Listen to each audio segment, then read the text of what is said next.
Moko kuom oganda e kaunti ma Migori dwaro mondo mi piny owacho ma Migori oket okenge makare ma neno ni chenro mar choko pach oganda weche dongruok otim e yo makare mondo mi oganda oyud thuolo mar golo pachgi. Kotelnegi kod jakom mar riwruok mar bunge Sako Julius Ogadi, giwacho ni oganda mathoth osebed kiweyo oko e kinde choko pach oganda e chenro mag dongruok moting'o loso bajet. Sani koro gidwaro mondo chenro mar choko pach oganda otim kochakore e ward ma ok sub county kaka itime sani, eka mondo oganda duto oyud thuolo mar golo pachgi.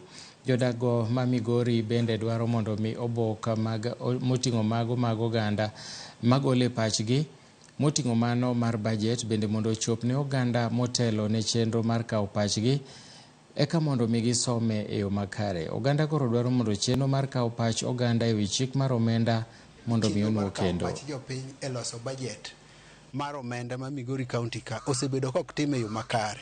Nyocha wabedo gi mor ka jatelo mochung' ne weche mag kawo bajet iluongo ni bajet chair committee nowacho maber ni wang' ne gidwa time e yo makare.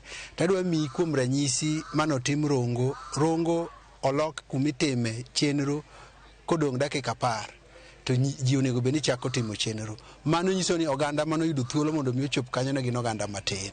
Mar ariyo, okaw gini odhi okete e sub county headquarter.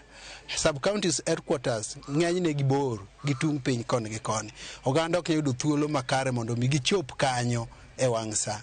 Mar adek, inwang'o ni gima ji dwa discuss ni, buk ma ji dwa ng'iyo ni, obuk mang'ongo, to thuolo mimiyou mondo mi udhi through bugni en thuolo matin mok unyal ng'iyo gimoro ka gimoro. Koro inwang'o ka kinde munyalo kawo mondo mi uwach weche motenore gik mane bugno tin. Mar adek, inwang'o ka samoro ondike gi dhok ma jomoko ok nyal winjo. Nikech ing'e ni seche wawuoye e joma chulo tax. Tax ichulo nyaka gi jaduong', ichulo nyaka gi kijana, ichulo gi ng'ama ong'ol. To nitie jodongo moko mok nyal winjo English. To nego bed ni manyo yo moro men bende ogolo godo pache e pesa ne nikech ma pesa jopiny. Agombo ni mondo bede village level, up to village level. Nikech ka kotere kumidhe mtoka to jibo complain ni wionge ang'owa, gionge fare gang'o. To kokele diere ka nikech samoro wadil gi jok matin mane nyalo afford, to jok modong' ka mind gi gin gi wisdom mantie gik manonego giwachi ma ok ginyal chopo nikech fare, but ka do kete machiegni to de gichopo.